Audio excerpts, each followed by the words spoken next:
मित्रांनो, जय भीम. मी जय राहुल भीम. खांडेकर, संयोजक बहुजन संघटक. आज आपण 5 राज्यांच्या निवडणुकांच्या निकालाचा अन्वयार्थ समजून घेणार आहोत. मुळातच या 5 राज्याच्या निवडणुकांनी देशातील एक राजकारणाची जी व्यवस्था आहे, जी अवस्था आहे, ही सगळ्यांपुढे विशद केलेली आहे. आणि या कालच्या निकालांनी काही बाबी अगदी स्पष्टपणे आपल्याला अधोरेखित करण्यासारख्या आहेत की जनतेमध्ये असंतोष असताना, संपूर्ण जनता नाराज असताना, अनेक ठिकाणी असंतोष असताना, लोक अनेक समस्यांची झगडत असताना सुद्धा या देशामध्ये मोदी आणि बीजेपी हे सत्तेत कसे येऊ शकतात हा प्रश्न मुळातच आपल्या समोर पडलेला आहे. आणि अशा या वातावरणामध्ये एकूणच आपल्याला आपल्या निवडणुकाच्या स्ट्रॅटेजी कशा असायला पाहिजेत, आपण काय चुकलो किंवा त्याचं काय कुठे आपलं कमी पडलो याची एकूणच अनालिसिस होणे आवश्यक आहे, जेणेकरून भविष्यामध्ये आपल्याला अशा प्रकारचं जे अघोरी बहुमत एखाद्या पक्षाला मिळत आहे त्याला थांबवता येऊ शकतं. कांशीरामजी साहेब नेहमी म्हणायचे की सरकार जो होनी चाहिए वो मजबूत नहीं होना चाहिए, वो मजबूर होना चाहिए. मजबूर सरकार ये जनता के काम करती है, लेकिन जो मजबूत सरकार होती है वो जो समाज के साथ, जनता के साथ वो अपने मतलब वो डिक्टेटरशिप करती है. और आणि ह्याच गोष्टी आपल्याला सध्याच्या जे काही आपण सरकार बघत आहोत याच्यामध्ये आपल्याला दिसत आहे. आणि म्हणून आपण या 5 राज्याच्या निवडणुकाच्या अनुषंगाने एकूणच राजकारण कसं बदललं किंवा राजकारणामध्ये कोणते नवीन आयाम आपल्याला या अनुषंगाने दिसतात यावर आपल्याला चर्चा करायची आहे. माझ्यासोबत यावेळी बहुजन समाज पार्टीचे नेते उत्तमजी शेवडे नागपूरहून जुळलेले आहेत. त्यानंतर माझ्यासोबत जे दुसरे पाहुणे आहेत ते वंचित बहुजन आघाडीचे ऍडव्होकेट प्रियदर्शी तेलंग सर आहेत, जे वंचित बहुजन आघाडीचे प्रवक्ते आहेत. त्यानंतर माझ्यासोबत राजकीय विश्लेषक म्हणून सुनीलजी कदम जुळलेले आहेत आणि त्यासोबतच माधुरी लोखंडे ह्या सुद्धा नागपूरहून एक सामाजिक राजकीय अनालिस्ट म्हणून जुळलेल्या आहेत. तर मी सगळ्यात पहिले उत्तमजी शेवडे यांच्याकडे जाईल आणि त्यांना विचारेल की नेमकं या निवडणुकीमध्ये एकूण जो आंबेडकरी चळवळीच्या पक्षांचा जो काही परफॉर्मन्स आहे तो कसा राहिला किंवा तो परफॉर्मन्स का चांगला असू शकला राहिला नाही याच्याबद्दल त्यांचं काय अनालिसिस आहे किंवा त्यांचं काय मत आहे हे आपण त्यांच्याकडून जाणून घेऊ. उत्तमजी शेवडे सर. सर्वांना जय भीम. राहुलजी खांडेकर आणि बहुजन संघटकची मंडळी यांना जय भीम. आज संपूर्ण देशात नुकत्याच काल लागलेल्या निकालावर एकंदरीत आंबेडकरी चळवळ ज्याला म्हणतो त्या आंबेडकरी चळवळीत एक निरुत्साहाचं वातावरण बघायला मिळतं आणि सोशल मीडियामध्ये त्याच्यावर मोठ्या प्रमाणात प्रतिक्रिया उमटत आहेत की आंबेडकर चळवळ संपली या पद्धतीचं. आणि त्यातही विशेषतः मायावतीजी यांनी उत्तर प्रदेशात संपवली अशा प्रतिक्रिया देशभर मोठ्या प्रमाणात सोशल मीडियाच्या माध्यमातून उमटत आहेत. आणि म्हणून या निमित्तानं देशातल्या आंबेडकरी चळवळीत काम करणाऱ्या लोकांना वास्तविकतेची जाण असावी म्हणून काही गोष्टी सांगणं आवश्यक आहे. बहुजन समाज पार्टी चा ग्राफ डाऊन झाला आणि त्या 12% थांबलेत आणि फक्त एक आमदार आला आणि भाजपला स्पष्ट बहुमत मिळालं. आणि म्हणून आंबेडकरी चळवळ थांबली किंवा संपली अशा प्रतिक्रिया येत आहेत. मित्रांनो, बहुजन समाज पार्टी ही जरी एक राजकीय प्लॅटफॉर्म असला तरी ही एक मुवमेंट आहे. बहुजन समाज पार्टीच्या मागे एक संपूर्ण मोठी राष्ट्रीय स्तरावरची मुवमेंट जे फुले शाहू आंबेडकरांनंतर मान्यवर कांशीराम साहेबांनी 1965 पासून जी 108 महापुरुषांच्या संघर्षातून प्रेरणा घेऊन जी उभी केली तिला बामसेपच्या माध्यमातून किंवा बीएसपीच्या माध्यमातून एक मिशन म्हटल्या गेली. आणि मिशन काही थांबली आणि संपली नाही. मिशन ही मिशनच्या जागेवर आहे. राजकीय चढाव उतार होत असतात, परंतु मात्र बसपाचा पराभव झाल्यामुळं देशातल्या संपूर्ण आंबेडकरी चळवळीतल्या लोकांमध्ये प्रतिक्रिया जाणवायला लागली. याचं कारण असं आहे की बाबासाहेब आंबेडकरांनी एक नेता, एक विचार, एक पक्ष, एक झेंडा, एक चिन्ह हे जे समीकरण सांगितलं होतं ते मान्यवर कांशीराम साहेबांनी बहिणजीच्या माध्यमातून ते संपूर्ण देशभर उभं केलं. आणि देशभर उभं केल्यावर आज जे पराभूत झाल्याचं जे चित्र दिसलं, त्यामुळं सर्वांना असं वाटलं की आंबेडकरी चळवळीचं फार मोठं नुकसान झालं, त्यांची हानी झाली. म्हणजे पर्यायानं बीएसपीला जे लोकांनी, यातही प्रतिक्रिया महाराष्ट्रातल्या लोकांनी मोठ्या प्रमाणात देणं सुरू केलं आहे. ज्यांनी कांशीरामजीला सहयोग न करता वेगळा मार्ग स्वीकारला, ज्या बहिणजीला साथ न देता त्यांच्या विरोधात संपूर्ण आपली चळवळ राबवली, ते लोक मात्र आता आंबेडकरी चळवळीचं नुकसान झालं म्हणतात. म्हणजे आंबेडकरी चळवळीची धुरा बहन मायावती या चालवत होत्या आणि त्या एकमेव नॅशनल लेवलच्या, ज्याला राष्ट्रीय प्रवक्ता म्हणू किंवा राष्ट्रीय एक चेहरा म्हणू, निळ्या झेंड्याचा आणि हत्तीचं हा चिन्ह घेऊन फुले शाहू आंबेडकरांची चळवळ घेऊन राष्ट्रीय स्तरावर जर कोणी असेल तर ते बहिणजी आहेत. हे त्यांनी अप्रत्यक्षरित्या मान्य केलं आणि त्यांचा पराभव म्हणजे आंबेडकरी चळवळीचा पराभव, असं राजकीय दृष्टिकोनातून त्यांचं विश्लेषण आहे.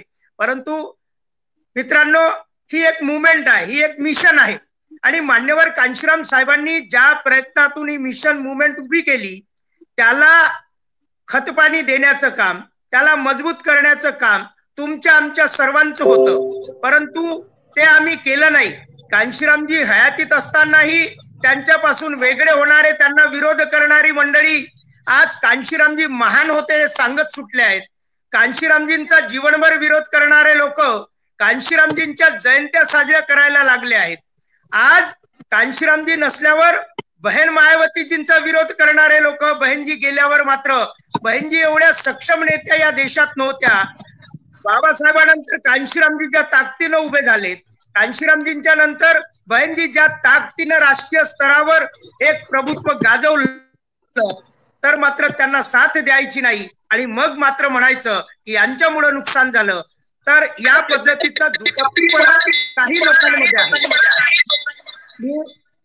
आवाजामध्ये काही प्रॉब्लेम. तर मित्रांनो, या निमित्तानं, या प्रसंगी, कारण ही एक मुवमेंट आहे, एक मिशन आहे आणि मुवमेंट आणि मिशन काय आहे, तर बाबासाहेब आंबेडकरांनी स्वप्न बघितलं होतं. काय स्वप्न होतं? भारत बौद्धमय करणे आणि शासनकर्ती जमात बनवणे.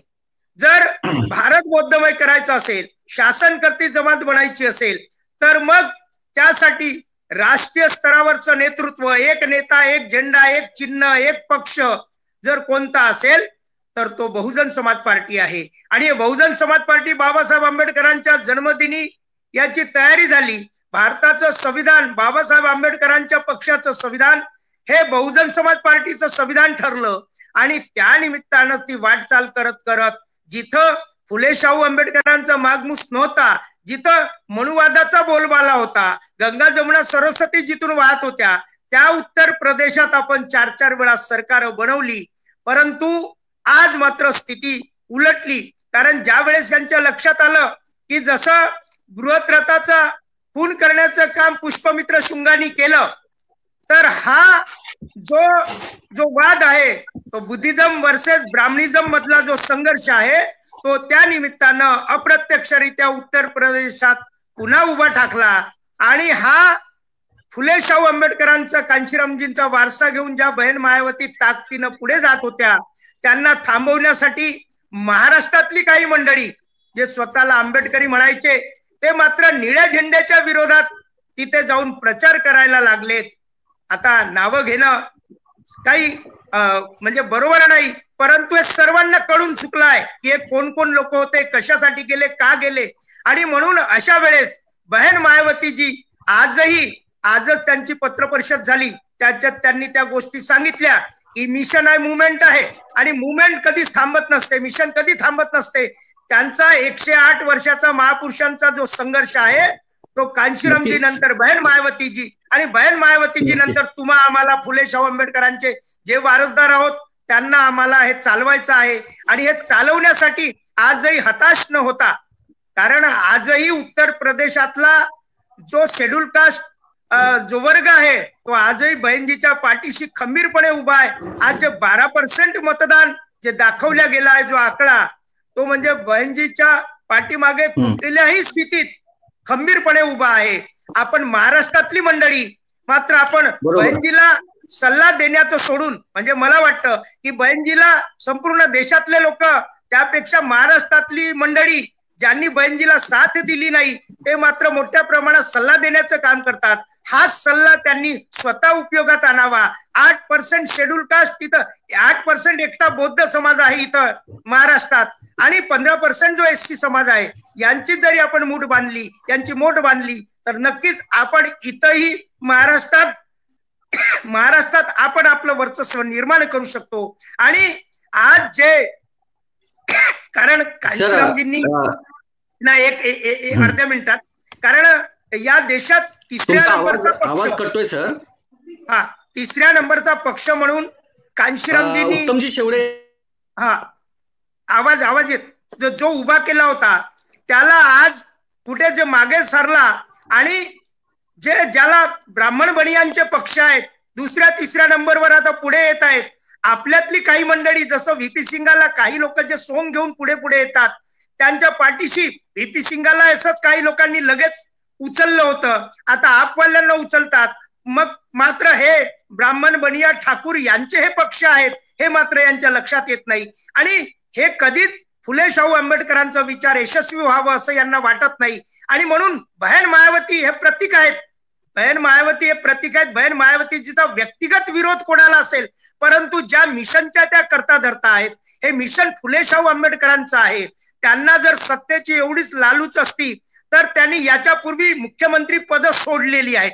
त्यांनी केंद्रात मंत्रिमंडळात सामील होण्याच्या अनेकदा त्यांना अपील झाल्या होत्या, परंतु त्यांनी ते नाकारलं आहे. म्हणजे त्यांनी सम्राट अशोकाचं युग आणण्यासाठी, बहुजनांचं सत्ता आणण्यासाठी त्यांनी संपूर्ण ताकद आपली झोकली आहे.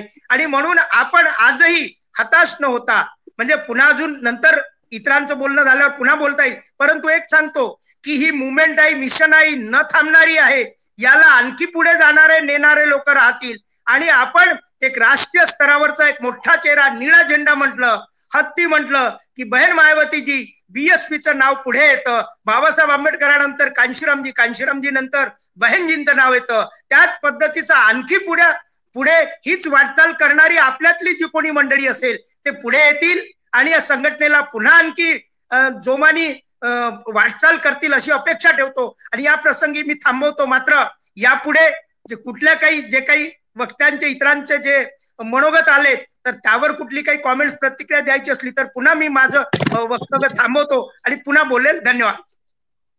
नक्कीच सर, तुम्ही जी काही चळवळीच्या संदर्भाने एक भूमिका मांडली, नक्कीच ती चळवळीची भूमिका आहे. परंतु ज्यावेळेस आपण राजकारण म्हणून ह्या गोष्टीला बघतो तर त्याला आपल्याला बघणं आवश्यक आहे. आपण नेक्स्ट पेज मध्ये आपण याचा आपली प्रतिक्रिया घेऊ. मी प्रियदर्शी सरांकडे जातो. एकूणच उत्तर प्रदेशाच्या अनुषंगाने सर बोलले, परंतु हा प्रश्न फक्त एकट्या उत्तर प्रदेशचा नसून एकूणच उत्तर भारतामध्ये पंजाब असेल, उत्तराखंड असेल, या दोन्ही ठिकाणी म्हणावा तसा एकूणच आंबेडकरी चळवळीचाच नाही तर एकूणच कोणताही विरोधी पक्ष मोठ्या प्रमाणात तिथे टिकू शकला नाही. आणि एकूणच बीजेपी असेल किंवा आप असेल यांनी तिथे सत्ता मिळवली. आणि असे असताना याचा परिणाम एकूणच महाराष्ट्र असेल किंवा एकूणच आंबेडकरी राजकारण असेल तर याच्यावर आपल्याला कसा दिसतो आणि या 5 राज्यांचं विश्लेषण आपण कसं करा?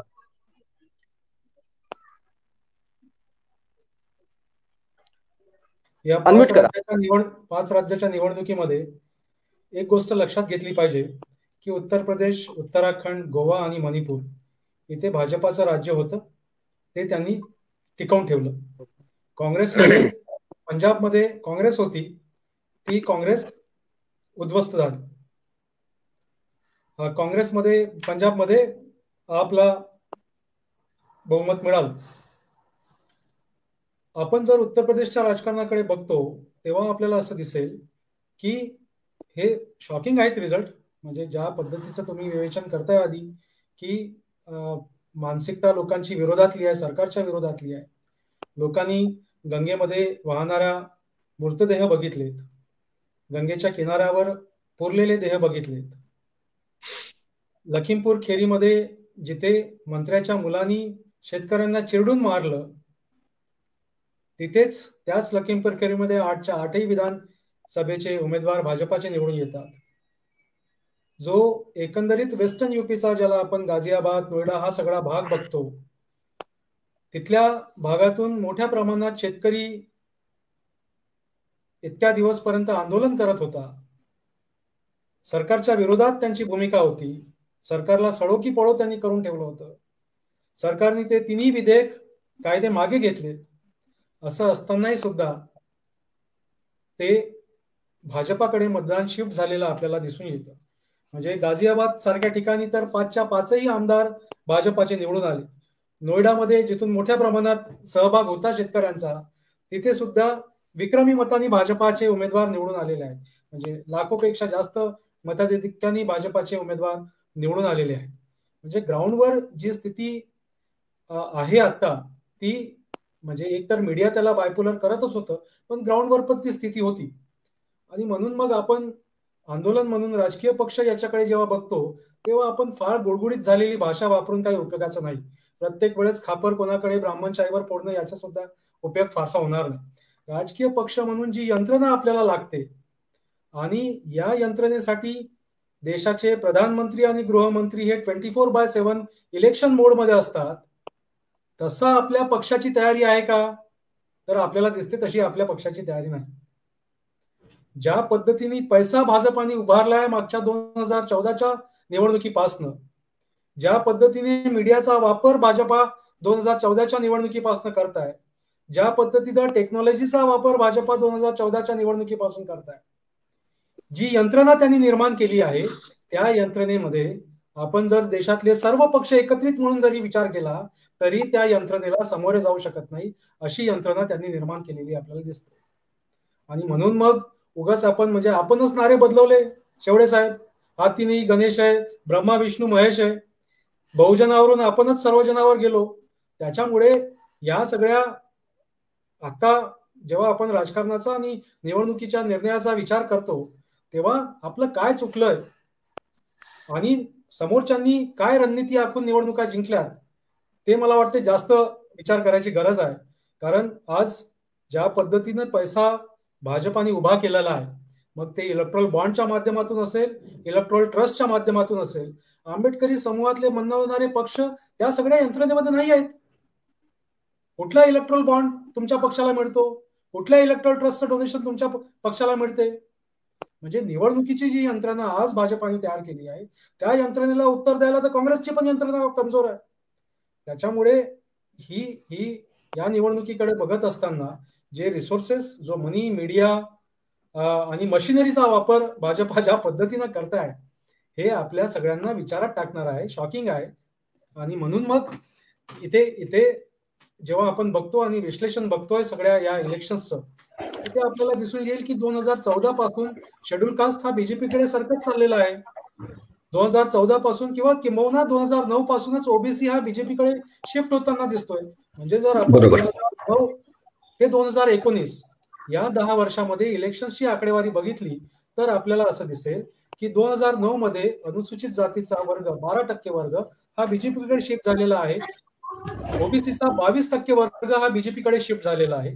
2014 मध्ये 12%वरून 24% अनुसूचित जातीचा वर्ग हा भाजपाला मतदान करतोय, 34% ओबीसी वर्ग मतदान करतोय. 2019 मध्ये तर 34% शेड्यूल कास्टचा वर्ग भाजपाला मतदान करतोय, ओबीसी 44% मतदान करतोय.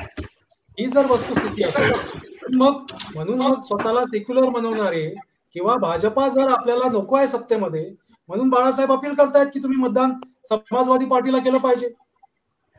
आणि त्या अनुषंगाने अखिलेश यादव यांनी सुद्धा चुका केल्यात.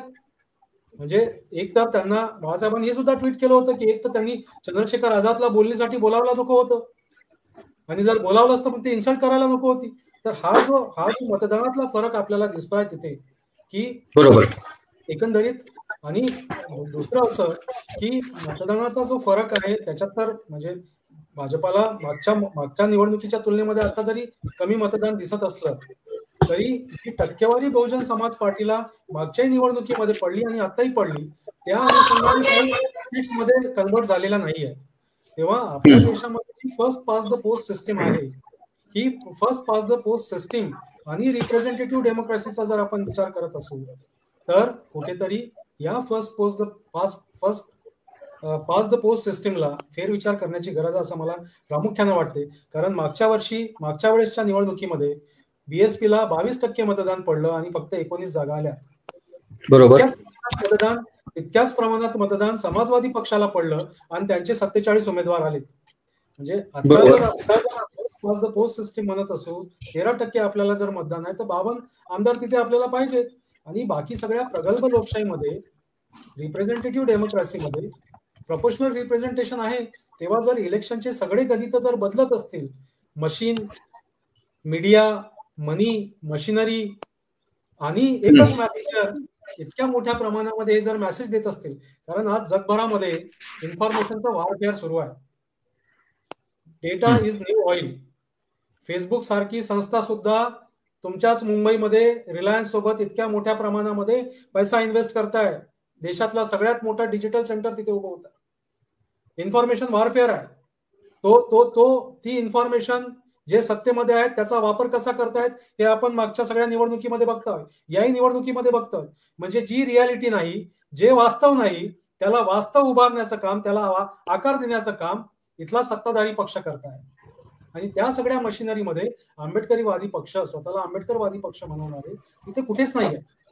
तेव्हा लोकशाही स्ट्रेंथन करण्याच्या अनुषंगाने, लोकशाही बळकट करण्याच्या अनुषंगाने या सगळ्या गोष्टीचा विचार व्हावा. सगळ्या पक्षांनी एकंदरीतच या फर्स्ट पास द पोस्ट सिस्टमचा विचार करावा असं मला प्रामुख्याने या चर्चेच्या माध्यमातून म्हणायचं. नक्कीच खूप महत्वाच्या मुद्द्यांवर आपण यावेळी प्रकाश टाकलेला आपल्याला दिसतो की जोपर्यंत रिअल रिप्रेझेंटेशन आपण करणार नाही आणि मतांच्या टक्केवारीच्या प्रमाणात जोपर्यंत आपल्या सीट, आपले उमेदवार निवडल्या जाणार नाही तोपर्यंत या सिस्टममध्ये रिअल रिप्रेझेंटेशन येणार नाही हे नक्कीच दिसते. सध्याच्या परिस्थितीमध्ये जो काही लोकसंख्येचा आणि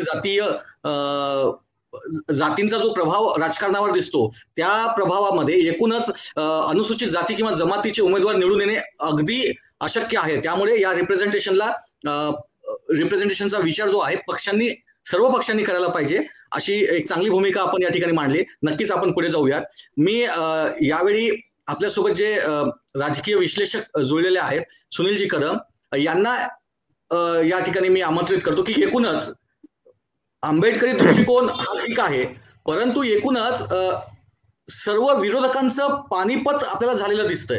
सगळे विरोधक, काँग्रेस असेल आणि म्हणजे अनेक राज्यामध्ये जे काही इतर पक्ष असतील म्हणजे सीपीआय, सीपीएम, जेडीयू हे सगळे पक्ष संपलेले दिसतात आपल्याला. आणि मग अशा परिस्थितीमध्ये आपण या राजकारणाला एकूणच उभारी कशी देऊ शकतो हा विषय आपण जो एकूणच या राजकारणाचा म्हणजे राजकारण जर आपल्याला उभं करायचं असेल तर याला आपण कसं उभारू शकतो याबद्दल आपण आपलं विश्लेषण मांडावं.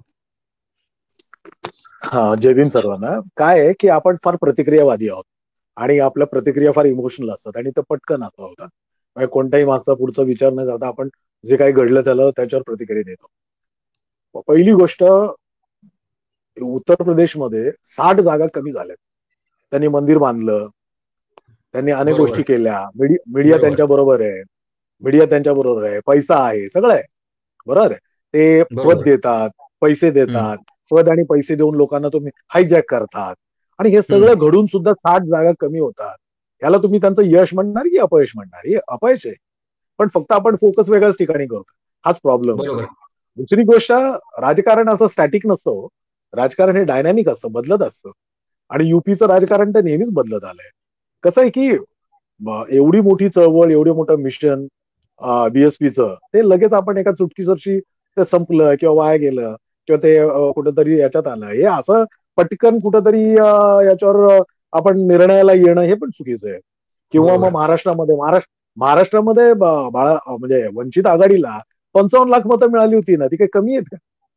आणि याला तुम्ही म्हणाल का की चळवळ संपत आली? पण 55 लाख मतं मिळणं मोठं म्हणजे वंचितची ती एक मोठं यश होतं ते.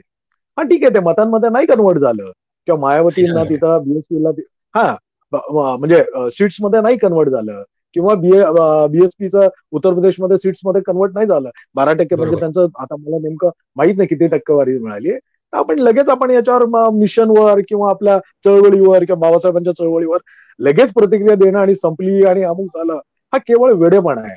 वेडेपणा म्हणण्यापेक्षा केवळ मूर्खपणा होईल आपला, पहिली गोष्ट. दुसरी गोष्ट, भाजपकडे जर आपण बघितलं म्हणजे भाजपकडे जर बघितलं तर हे एक बाबासाहेबांनी जे म्हटलं होतं ना, रेव्होल्युशन अँड काउंटर रेव्होल्युशन, क्रांती आणि प्रतिक्रांती. प्रतिक्रांतीच्या याच्यामध्ये आपण आहोत आणि खूप मॅनेज करणारे लोक, हे 2 लोक जे बसले ते वरती, हे मॅनेज करणारे, पद देतात, पैसे देतात, वर प्रतिष्ठाही मिळवून देतात. आणि त्याच्यामध्ये आता तुम्ही जर 2014चं इलेक्शन पाहिलं, त्याच्यामध्ये बीएसपीचे किती लोक म्हणजे अगदी मौर्य वगैरे सगळे हे लोक, एक मोठा ओबीसी वर्ग असा शिफ्ट झाला होता. तो मगाशी तेलंग साहेब जे म्हणाले की तो शिफ्ट झाला म्हणजे मताने नाही शिफ्ट झालेला तो. ते काय झालं, बीएसपी मध्ये काही लोक नाराज होते, त्यांनी या पैसा प्रतिष्ठा देऊन, पैसा पद हे देऊन त्यांना बाजूला घेतलं होतं आणि मग तो चेंज दिसला.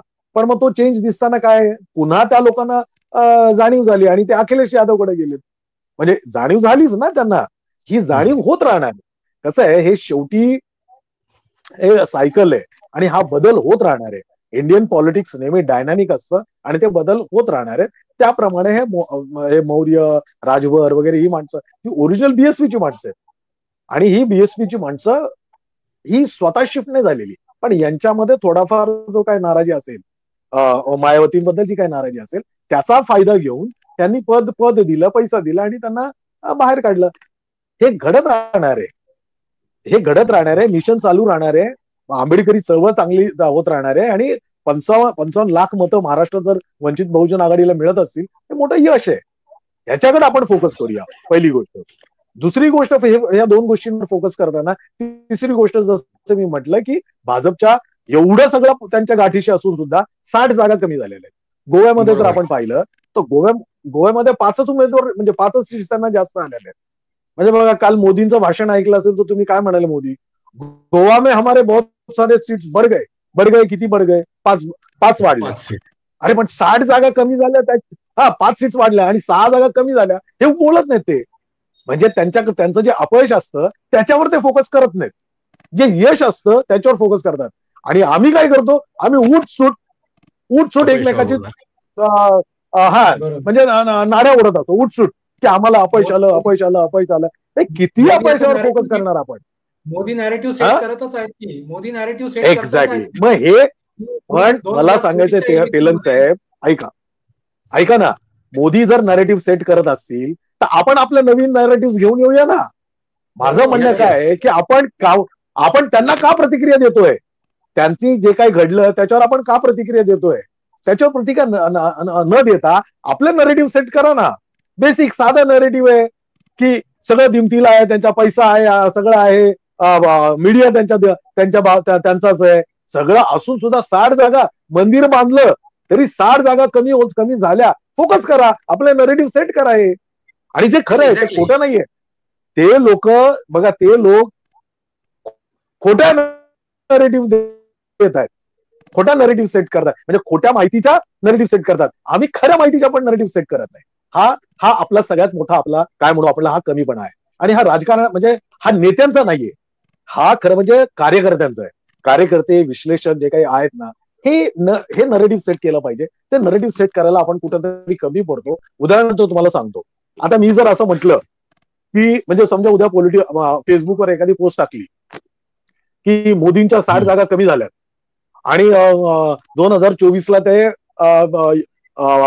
युपी मध्ये त्यांना 50च्या खाली जागा म्हणजे 40 सीट्स मिळतील, हे जर मी म्हटलं, आणि युपी मध्ये 40 सीट मिळाल्यामुळे जर 5 राज्यामध्ये जिथं त्यांना चांगल्या सीट्स मिळाल्या, राजस्थान, गुजरात, मध्य प्रदेश, काही प्रमाणात कर्नाटक आणि महाराष्ट्रामध्ये 42 सीट्स मिळाल्या. 42 सीट्स. याचा परिणाम मी तुम्हाला सांगतो. उद्या मोदींना आजचा जर ट्रेंड असाच राहिला तर उद्या भाजपला किती मतं मिळतील, म्हणजे किती सीट्स मिळतील युपी मधनं? 40. आणि त्याच जर आपण परिणाम इतर राज्यांमध्ये बघितलं तर 300 तर सोडा, त्यांना 150 पण जागा लोकसभेला येणार नाहीत. ही फॅक्ट आहे. पण ही फॅक्ट आपण कदम सर ही फॅक्ट आपण मांडली पाहिजे. अजून याच्यामध्ये कदम सर याच्यामध्ये हे बोलतो ना की पंजाबमध्ये त्यांना फक्त 2च सीट येतोय मी त्याच्यावर. हो बोला नाही, येतोय मी त्याच्यावर. आता पंजाबमध्ये त्यांना सीट मिळाल्या, म्हणजे हे भाजपचं हे झालं. पण आता पंजाबचा केस काय होती? काँग्रेस विरुद्ध समजा आप होते. कारण अमरिंदर सिंग तर बाजूला पडले होते, ते अकाली दल बाजूला पडले होते, आणि आप आणि काँग्रेसमध्ये लढाई होती. शेवटच्या आठवड्यापर्यंत जर तुमचा प्रदेशाध्यक्ष म्हणतो की मैं आपके हमारे हायकमांड को मानता ही नाही, एवढी चिकचिक झाल्यानंतर तो पक्ष पडणार नाही तर काय होणार आहे? हे सरळ आहे ना. आणि असं आप सारख्यानं ती संधी मिळणारच आहे. मग त्याच्यामध्ये काँग्रेस स्वतःहून पडून घेतलं की भाजपने आपला समर्थन केलं, कारण आपल्याला तिथं नाहीये तर. पण शेवटी आप तरी कोण आहे? आप हा संघाचा दुसरा सेक्युलर फेस आहे. सेक्युलर फेस म्हणून सांगायला पाहिजे म्हणून ते आपला प्रमोट करतायत. मग आपलं त्यांनी प्रमोट केलं म्हणून आप तिथं आले आणि बाकीच्यांनी तिथं मागे घेतलं. त्यामुळं हे बदल होत राहणार, आणि हे बदल होत राहताना आपण काय केलं पाहिजे हे आपण बघूया. म्हणजे आपण आपल्या नरेटिव्ह सेट, आता हे शेवटी राजकारण आहे. आपल्या गटाच्या एकमेकाच्या, आता बघा की बाळासाहेबांनी जर म्हटलं असेल की तुम्ही अखिलेश यादवांना मतं द्या त्यांच्या पार्टीला, शेवटी हे राजकारण आहे. हे ह्याच्यामध्ये लगेच आपण बाळासाहेबांनी असं म्हटलं मग आपण बाळासाहेबांच्या विरुद्ध बोलणं हे त्यांनी करणं, किंवा बाळासाहेबांनी म्हणजे किंवा मायावतींनी उद्या जर महाराष्ट्रात आल्या त्याही कदाचित हे म्हणतील की प्रकाश आंबेडकर ऐसे है तो उनको वोट मत दीजिए. शेवटी राजकारण आहे. मग तुम्ही म्हणाल की मग नाही, मग सगळे राईट एकत्र आले पाहिजेत. आता आंबेडकराईट एकत्र आले पाहिजे. शेवटी राजकारण हे राजकारणाच्या अंगानेच जाणार आहे. हे ऐक्य आणि अमुक आणि एकत्र येणं ह्या सगळ्या गोष्टी तशा हे नाहीयेत. म्हणजे ऐक्य म्हणजे काय? एका समाजाच्या लोकांनी यावं की काय? नाही, असं नाही. ऐक्य म्हणजे काय? म्हणजे फक्त बौद्धांनी एकत्र येऊन थोडंच राजकारण होणार आहे. तुम्हाला सगळ्यांना जोडावं लागणार आहे. आणि ज्या वेळेला तुम्ही सगळ्यांना जोडाल तर तेव्हाच कुठं तुमची, आज तुम्हाला सांगतो एक बेसिक, युपी मध्ये आपलं 22% बेसिक हे आहे, मतदान आहे. म्हणजे काय म्हणतो आपण, लोकसंख्या आहे. कालपर्यंत कांशीराम असतील किंवा मायावती असतील, त्यांनी उरलेले 24% वाढवले, म्हणून ते 22 अधिक 22 24 44 म्हणजे 44 झाले. तेव्हा कुठं त्यांना 200च्या वर सीट्स मिळाल्या होत्या. तोच प्रकार आपल्याकडेही वंचित बहुजन आघाडीची झाली आहे. ते महाराष्ट्रामध्ये जे झालंय, तर महाराष्ट्रामध्ये पण उद्या, आज ठीक आहे 11% 12% 55 लाख मतं मिळाली. उद्या 3-4 लाखामध्ये गेलो तर निम्या सीट्स मिळतात आपल्याला, बरोबर आहे. आणि म्हणजे मी कुठल्या पक्षाच्या बाजूने नाही बोलत. मी तुम्हाला काय सांगतो की आंबेडकरी राजकारण मांडतोय. बाबासाहेबांचं राजकारण हे कुठल्या एका समाजासाठी नव्हतं, किंवा बौद्धांसाठी नव्हतं, किंवा फक्त SC ST साठी नव्हतं. ते SC ST OBC आणि सगळा जो दुर्बल घटक आहे, जो मार्जिनलाइज घटक आहे, त्या मार्जिनलाइज घटकासाठी बाबासाहेबांचं राजकारण होतं. आणि त्या राजकारणाला जर आपल्याला पुढे जायचं असेल, तर ते घेऊन जायचं असेल, तर मला असं वाटतं की आपण कुठं कमी पडतो, कुठलं फेल्युअर आहे हे जर म्हणायचं असेल, तर ते मला, म्हणजे बाबासाहेबांनी बघा 1924 साली बहिष्कृत हितकारणी सभा स्थापन केली. त्या बहिष्कृत हितकारणी सभेमधनं जे समाजकारण केलं, जे पूर्ण वेळ म्हणजे 5 वर्ष जे आपण समाजकारण केलं पाहिजे, आणि लोक आपल्या बरोबर जोडले गेले पाहिजेत, किंवा कांशीराम साहेब पण म्हणायचे की नॉन पॉलिटिकल रूट्स मध्ये तुमचं राजकारण म्हणजे तुम्ही गेला पाहिजे. बाळासाहेब जे म्हणत होते, बाळासाहेब नेहमी म्हणतात की आपला हा काय म्हणू आपण, आपला हा एक काय म्हणू प्रेशर ग्रुप असला पाहिजे, किंवा आपण प्रेशर ग्रुप एक आपला समूह आणि त्याच्याबरोबर इतर लोक, इतर समाज आपला जोडला गेला पाहिजे. ती एक प्रक्रिया आहे ती. आणि ही प्रक्रिया घडत राहणार आहे. हे कसं आहे माहितीये का, आपण 3 फूट वर चढ, म्हणजे ती मुंगीची इथे गोष्ट आहे ना, 3 फूट वर चढते, मग ती 2 फूट खाली येते, मग 3 फूट वर चढते, मग 2 फूट खाली होता. ही प्रक्रिया होत राहणार आहे. आणि एक नक्की जो तुम्हाला अभिप्रेत असलेला सक्सेस आहे ना, तो तुम्हाला उत्तर प्रदेशमध्ये पण मिळेल, महाराष्ट्रात पण मिळेल. पण आपण कुठलंही आपलं स्वतःचं खच्चीकरण न करता डटके येणं, लोकांमध्ये जाणं, लोकांना आपण जोडून घेणं, लोकांना सामाजिक चळवळीमध्ये आणणं, हे आपण केलं पाहिजे. आणि त्याचबरोबर एक कसं आहे की दुसरी एक गोष्ट आपल्याकडं खूप मोठा आपण ज्याच्याकडे दुर्लक्ष केलं, बाबासाहेबांची चळवळ ही अनेक अंगाने गेली. ती राजकीय अंगाने गेली, ती शैक्षणिक अंगाने गेली. मी तर म्हणतो बाबासाहेबांची चळवळ ही बेसिकली शैक्षणिक अंगाने गेलेली आहे, म्हणजे शैक्षणिक चळवळ आहे. ती शैक्षणिक अंगाने गेली, ती रोजगार म्हणजे आर्थिक अंगाने गेली, लोकांना रोजगार मिळाला पाहिजे ह्या अंगाने गेली, ती सामाजिक अंगाने म्हणजे सामाजिक प्रबोधन झालं पाहिजे या अंगाने गेली. आपण काय झालं माहितीये का, आंबेडकरी चळवळ म्हणजे केवळ आणि केवळ राजकीय चळवळ आहे. राजकीय तर आहेच, राजकारण तर केलंच पाहिजे, ते तर प्रमुख अंग आहे. पण त्याला असणाऱ्या इतर चळवळी जो आहेत की लोकांना म्हणजे लोकांशी आपण जोडलं गेलं जाणार आहोत. म्हणजे इमोशनली नाही, ते लोक इमोशनली जोडले जातात, त्यांना श्रीराम श्रीराम करत ते इमोशनली जोडतात. पण आपण ग्राउंड वर्कने जोडलं पाहिजे. ग्राउंड वर्क मध्ये काय आहे की शैक्षणिक चळवळ आपली झाली पाहिजे, आपली रोजगाराची आर्थिक चळवळ वाढली पाहिजे, आपली आपली मी म्हणत नाही धार्मिक चळवळ वाढली पाहिजे, परंतु इतर लोकांच्या लोकोपयोगी जी चळवळ, जी बाबासाहेबांनी 5 अंगाने ज्या चळवळी गेल्या, ज्याच्यासाठी इम्प्रुव्हमेंट ट्रस्ट केलं, ज्यासाठी पी सोसायटी केली, या सगळ्या प्रकारचे जर आपण चळवळ जर राबवत गेलो तर नक्कीच आपल्या बरोबर एससी एसटी ओबीसी हे सगळे जोडले जातील. डीएसपी बरोबर ओबीसी तर बऱ्यापैकी जोडले गेले आहेत, वंचित बरोबरही जोडले गेलेले आहेत त्या याच्यामध्ये. पण तुम्हाला ते कन्व्हर्जन जे आहे, सीट्स मध्ये कन्व्हर्जन जे आहे, ते सीट्स मध्ये कन्व्हर्जन साठी एक पर्टिक्युलर आकडा लागतो, जो आपल्याला 30% पार झाला पाहिजे. 30% जर आपण पार झालो की आपल्या सीट्स आपल्याला मिळायला लागतील. पण मग हे 30% आपण कुठं जायचं? उत्तर प्रदेशमध्ये बेसिक 22% आहेत, पण त्याच्या पुढं जसं तेलंग साहेब म्हणाले की आता शिफ्ट झालाय, मला ऍक्च्युली ते वाटत नाही शिफ्ट झाला. पण झालं कसं, हे जे नेते होते म्हणजे उत्तर प्रदेशमध्ये जे मगाशी म्हणालो ओबीसीचे नेते वगैरे, त्यांना पद सत्ता पैसा हे सगळं देऊन त्यांना बाजूला केलं होतं. त्यामुळे ती मतं शिफ्ट झाल्यासारखी वाटतील, पण ही मतं पुन्हा आपल्या बरोबर येतील. ही आंबेडकरी विचाराचीच मतं आहेत. फक्त आपल्याला अजून म्हणजे कुठेही निराश न होता, फक्त प्रतिक्रियावादी न होता आपल्याला काम केलं पाहिजे. दुसरं जे आता आपण पुन्हा जे ऐकतोय फर्स्ट फास्ट पोस्ट बद्दल जे म्हणतात, मी तुम्हाला एक सांगू का, मी आणखी एका सेमिनारमध्ये हा विषय मांडला होता. फर्स्ट पास जो FPTP जो प्रकार आहे त्याला बाबासाहेबांनी विरोध केलेला आहे, पूर्णपणे विरोध केलेला आहे. आणि हे तुम्हाला व्हॉल्यूम 1 मध्ये पहिल्या व्हॉल्यूम मध्ये तुम्हाला कोणता चॅप्टर तुम्हाला सांगतो, मी आता ते पटकन विसरलो तो हे, पण नाही थॉट्स मध्ये नाहीये ते याच्यामध्ये. म्हणजे तिथे एक बाबासाहेब पर्याय जोडतात, म्हणजे बाबासाहेब तिथे सेपरेट इलेक्टेड आणि रिझर्वेशन ऑफ सीट्स नाही नॉट सर, नाही सेपरेट इलेक्टोरेट नंतर त्यांनी बंद केलं ते. बघा म्हणजे हो, त्यांनी जी चर्चा केली तिथे असं म्हणतायत बोला की प्लुरल मेंबर कॉन्स्टिट्युन्सीज असाव्यात आणि एक्झॅक्टली क्युम्युलेटिव्ह वोटिंग सिस्टीम असावी. असावी असं नाही असावी असं नाही असावी असं नाही म्हणाले त्यांनी. ते त्या भाषणामध्ये त्यांनी ते उल्लेख केला, पण बेस्ट प्रत्येक याच्यामधलं दोष त्यांनी सांगितलेले, म्हणजे क्युम्युलेटिव्ह सिस्टीम मधले दोष सांगितले, प्रत्येक याच्यामधला दोष सांगितला आणि शेवटी त्यांनी हा स्वीकारलेला आहे. त्याच्या पुढे आता मला तुम्हाला दुसरं सांगायचंय की कदाचित तुम्हाला ते पटतही असेल. मी म्हणत नाही की बाबासाहेबांनी ते सांगितलं म्हणून तुम्ही घ्या, बाबासाहेबांनी त्या गोष्टीला विरोध केला म्हणून आपण विरोध केला, म्हणजे तुम्ही विरोध केला मी नाही करणार. मी बाबासाहेब जसं म्हणतात तेच मी मांडेन. परंतु मला काय म्हणायचंय की असे जर प्रकार आपण नवीन आणले तर आपण यांना खाद्य देतोय. कोणतं खाद्य देतोय त्यांना? की मग ते म्हणणार की कॉन्स्टिट्यूशन संविधानामध्ये संशोधन झालं पाहिजे.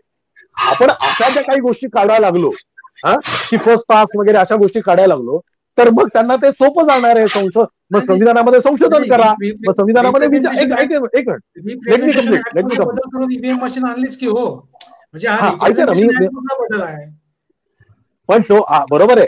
पण मी काय म्हणतो, ह्याच्यावर आपण न जाता, आपण या गोष्टीवर न जाता बाबासाहेबांनी विरोध केला ना, आपण ते आपल्याकडे जेव्हा आपली सत्ता येईल ना आपण तेव्हा ते करू. पण बाबासाहेबांच्या त्या गोष्टीकडे म्हणजे संशोधन करा, मग त्यांना कोलीत द्या, त्यांच्या हातात कोलीत द्या, मग ते कोलीत घेऊन नाचतील, संविधान संविधान संविधान करत नाचतील. त्यांच्याकडे का कोलीत द्यायचं? इव्हन म्हणजे असं धरून चाललं, तुमचं बरोबर आहे, तुमचं म्हणणं बरोबर आहे तेलंग साहेब, मग मी तुमच्या म्हणण्याला विरोध नाही करत, कुठल्याच म्हणण्याला, पण आपणच संविधानामध्ये संशोधन का मागतोय? मग याच्यापेक्षा मला असं म्हणायचंय, आता मला असं म्हणायचंय की हा देश त्यांच्या बापाचा नाहीये, हा देश आपला आहे. हा देश जर आपला असेल, आपला म्हणजे कोणाचा? SC ST OBCचा हा देश आहे. आपल्याला हे एकत्र आणून ही प्रक्रिया केली पाहिजे, लोकांना कसं जोडलं पाहिजे याच्यावर आपण विचार करू, आणि तो जोडला जातोय. 55 लाख मतं जर महाराष्ट्रात मिळत असतील, तो जोडला गेलाय. मायावती जर एकदम 4 वेळा मुख्यमंत्री होतात किंवा 200च्या वर त्या जात आहेत, 200च्या वर जर त्यांचं सीट जात आहेत, तर तो जोडला गेला, आपण आपल्याला यश मिळालेलं आहे. पण ते यश आपल्याला ठीक, बघा शेवटी डायनामिक आहे, शेवटी राजकारण डायनामिक आहे. ते यश आपलं ठीक आहे, पुन्हा अपयश येणार, पुन्हा यश येणार, ते येत राहणार आहे. पण लेट्स नॉट फॉर एनी म्हणजे याच्यामध्ये की त्यांच्या हातात कोलीत नका देऊ, आणि या घडीला तर नकोच नाही. नक्कीच तुम्ही काही महत्वाच्या पॉइंट्सवर म्हणजे पॉइंट्स मांडले. मुळातच आपल्याला राज्याच्या निवडणुकीचा चर्चा करायची आहे. सिस्टमवर आपण बोलूयात नंतर. या ठिकाणी माधुरी लोखंडे मॅडम आहेत, मी त्यांच्याकडे एकूणच उत्तर प्रदेश आणि या सध्याचं जे काही राजकारण निवडणुकीचा निकाल लागला, तर यावर त्यांची काय प्रतिक्रिया आहे ही जाणून घेतो. माधुरी मॅडम. जय भीम सर्वांना. 5 राज्याच्या ज्या निवडणुका झाल्या त्याच्यामध्ये आप एका राज्यात गेली आणि सगळ्यात 4 राज्य याच्याकडे गेले, बीजेपीकडे. त्यांची तर ही 2024 ची तयारी सुरू आहे. उत्तर प्रदेशामध्ये मायावतीच्या याला खूप गर्दी दाखवत होते. लक्ष्मी प्रकरण झालं, एका कृषी मंत्र्याच्या पोराने गाडी त्यांच्या अंगावर नेली, शेतकरी मरण पावले. कोर्ट काय म्हणते, कोर्टाने काय ठेवलं म्हणजे हाताची यंत्रणा, कोर्ट काय म्हणते की बा तो घाबरला, लोक आल्याने गाडी तो घाबरला आणि त्याच्यामुळे त्याचा बॅलन्स गेला, हातरस कांड झालं. आणि त्यांच्या असे व्हिडिओ दाखवले की त्यांच्या सभेला गर्दी नव्हती तरी याच्या एवढ्या सीट्स कशा आला, जे विचारवंत आहे विचार करायला लागले. आणि आपल्याला आता मी याच्यावर नेटवर सर्च केलं, 13% वोट बहिणजीला मिळाले. त्यांची पार्टी 14 एप्रिल 1984 ला दिल्ली येथे रेकॉग्नाइज झाली, म्हणजे ओपन झाली. 1995 ला त्यांनी मुख्यमंत्री दिला आणि 2007 ला त्यांचा 30% त्यांना मतं मिळाली, म्हणजे आपली घेतली. त्यांचा 22% आहे मतदान, तर तेवढेही काही मिळाले नसतील, बाकीचे गेले असतील. त्यांचं वर्ष त्यावेळेस त्यांनी SC ST OBC ला जे जोडायचं कार्य केले आणि त्यांचं मेहनत होती, इतकी मेहनत होती त्यांची की त्यांनी हा म्हणजे पूर्ण भारतभर त्या पक्षाला उभं केलं. आपल्यामध्ये काय आहे, हा माझा तो माझा, अनेक पक्ष आहे आणि एखाद वाढत असताना आपण त्याला सपोर्ट केलं पाहिजे, कारण आपली मुवमेंट देशभरात मध्ये उभी झाली पाहिजे. कारण आपल्या विरुद्ध रिझल्ट लागतात ते संसदेतून होतात. आपला वाच असला पाहिजे आमचं भारताच्या पटलावर. आता कांशीरामचं पटलावर म्हणजे राष्ट्रीय नेते आहेत ते लोक, त्यांच्या एखादी संकल्प जरी घडला तर मीडिया त्यांची दखल घेते. आणि आपण आपल्या जेव्हापासून मोदी आले 2014 पासून उद्योगपत्याची भरभराट सुरू झाली. उद्योगपत्याचं राज्य आल्यासारखं झालं. तुमच्या शब्दाला किंमत नाही, तुमच्या याला किंमत नाही. कारण कांशीराम काय म्हणायचे, मी प्रत्येकाचे भाषण ऐकते असं नाही, प्रत्येक पक्षाचे. कांशीराम काय म्हणायचे, हमको लंगडी सरकार होणार. लंगडी म्हणजे पाठिंब्याची. तू 10 घे, प्याज घे. जर म्हणजे माझ्याकडे जर आता 199 आहे, तर मला आता 2002 पाहिजेत, मी कोणाकडून तरी उसने घेऊन ते सरकार बनवी. म्हणजे त्यांचं म्हणणं होतं पाठिंबा द्यायचा तर मुद्द्यावर द्यायचं बा. कांशीरामचं लंगड़ी सरकार रही तो निर्धनों का फायदा होता, अगर बहुमत की सरकार रही तो धन वालों का फायदा होता. बड़ी बड़ी योजनाएं आती. आता त्यांचं सरकार होते म्हणून मोठे मोठे उद्योग आहेत, त्यांना आता त्यांचं बहुमत असल्यामुळे संसदेत सुद्धा त्यांना कोणाचं काम पडत नाही. त्यांचा मुख्यमंत्री एक हेगडेवार म्हणते, हम इसके लिए आए म्हणते. कशासाठी? म्हणजे तो म्हणते आम्ही संविधान बदलायला आलो म्हणते. कोणी त्याच दिल्लीमध्ये कोणी संविधान जाळत आहे. इतकी परिस्थिती भयानक असूनही म्हणजे ग्रासरूट लेवलला आपण जर विचार केला तर आपण आपल्या सगळ्याची मनस्थिती होत होती की हे यांचं सरकार येऊच शकत नाही. इतका यांनी म्हणजे गोंधळ माजवलेला आहे. परंतु आता इलेक्शन कोण घेते? मीडिया इलेक्शन घेते. मीडिया तुमची मानसिक स्थिती तयार करत आहे की आता म्हणजे कोणाच्या विरुद्ध जरी मायावतीचा खूप असेल खूप गर्दी म्हणजे लाखानं गर्दी आली की लोक विचार करायचे की आता आता हिला किती वोट मिळणार आहे बा. तर मीडियाने काय केलं, मीडियाने एकच चालवलं, कोण कोणाच्या विरुद्ध कोण आहे हे महाराष्ट्रात सगळ्या देशभर होणार आहे असं, याच्या विरुद्ध कोण आहे त्याच्या विरुद्ध कोण आहे.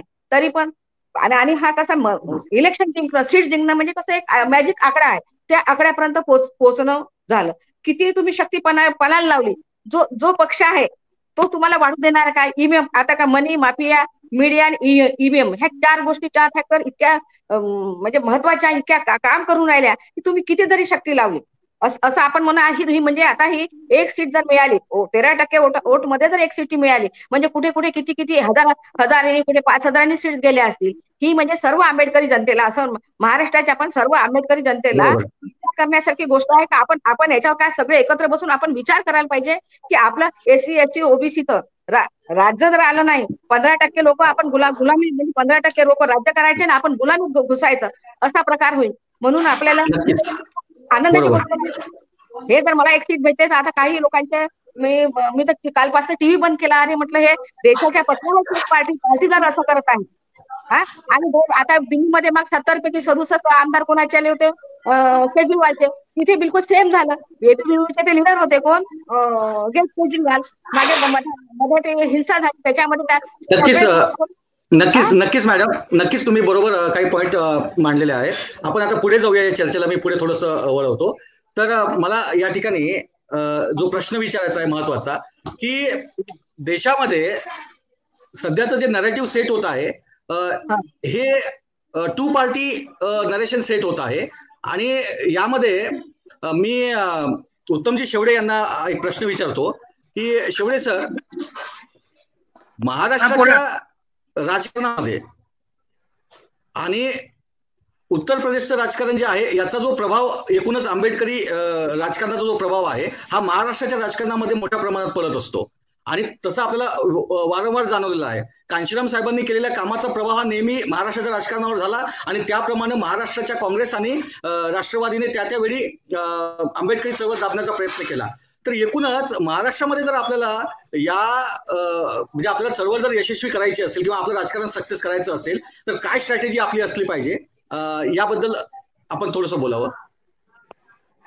महाराष्ट्रात आपल्याला जर यशस्वी व्हायचं असेल तर SC ST आणि OBC हे जे समीकरण जर आपण इथं बांधलं, त्याला आपण बहुजन समाज म्हणतो, ज्यात रिलिजियस मायनॉरिटी पण आहे 11%. तर SC ST OBC हे समीकरण आपण बांधलं तर नक्कीच आपण शासक होऊ शकतो आणि यशस्वी होऊ शकतो.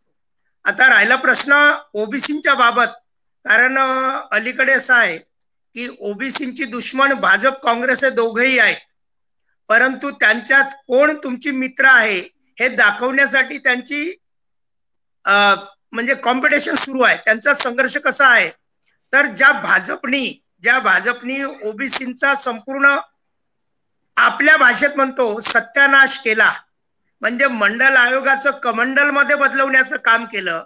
ज्या आरक्षण OBCचं लागू केलं नाही, मंडल आयोग लागू करण्यासाठी ज्या कांशीरामजींनी बामसेप आणि BSPच्या माध्यमातून देशभर आंदोलनं राबवली, त्यावेळेस हीच मंडळी, OBCची मंडळी किंवा काँग्रेसवाली मंडळी विरोध करणारी, म्हणजे ते कालेलकर कमिशन पासून बाबासाहेब आंबेडकरांनी रिझाईन देण्यापासून जर आपण प्रवास बघितला तर बाबासाहेब आंबेडकरांना थांबवणे, त्यानंतर कालेलकर कमिशनला कचऱ्यात टाकणे, मंडल कमिशनची नियुक्ती झाल्यावरही त्याला अंमल न करणे, म्हणजे OBCना थांबवण्याचं काम या काँग्रेसने केलं. तेच काम मग नंतर काँग्रेसच्या ठिकाणी दुसरी टीम, ज्याला B टीम म्हणतो, ती ब्राह्मणवादाची B टीम म्हणजे भाजप पुढे आली. भाजपनी तेच काम केलं, म्हणजे काँग्रेस आणि भाजपनी दोघांनी ते काम केलं. आता अलीकडे एक षडयंत्र सुरू आहे आता देशात मोठं, ते कोणतं तर राजकीय आरक्षणाच्या निमित्तानं. आता राजकीय आरक्षण कोणी नाकारलं, कोणी दिलं नाही, तर केंद्रात ज्या भाजपची सरकार होती, राज्यात भाजपची सरकार होती, त्यांना ते राजकीय आरक्षण दिलं नाही. आता त्यांनी सुप्रीम कोर्टातही ती बाजू व्यवस्थितरित्या मांडली नाही, मग त्यांचं ते नाकारलं गेलं. भाजपवाले काय सांगत बसलेत की हे काँग्रेसनी नाकारलं, मग काँग्रेसवाल्यांनी दुसरा एक पवित्रा टाकला आणि ते म्हणाले की आम्ही तुम्हाला तर राजकीय आरक्षण देऊ इच्छितो. परंतु भाजपवाले देत नाही. म्हणून मग त्यांनी पुन्हा स्थानिक स्वराज्य संस्थांच्या निवडणुका पुढे ढकलण्याचं काम केलं. म्हणजे ओबीसींना गोंजारण्याचं काम किंवा मूर्ख बनवण्याचं काम भाजप काँग्रेस दोघंही करत आहेत. आणि ओबीसींच्या लक्षात येत नाही. ओबीसींच्या लक्षात काय येत नाही? कारण ओबीसीतला जो मोठा वर्ग आहे तो सत्तेत राबलेला आहे, सत्ता चाकली आहे त्यांनी आणि सत्तेत राहिलेला आहे. ते सत्तेत असल्यामुळं त्यांना सर्व ती चटक लागली आहे सत्तेची आणि म्हणून ते भाजप काँग्रेस सोडायला तयार नाही, जरी त्यांच्या समाजाचं नुकसान होत असलं तर. आणि म्हणून आता आंबेडकरी लोकांनी ही भूमिका ठेवली पाहिजे. फुले शाहू आंबेडकरांना मानणारा हा जो ओबीसी वर्ग आहे, तर हा ओबीसी वर्ग आपण सोबत घेतला पाहिजे.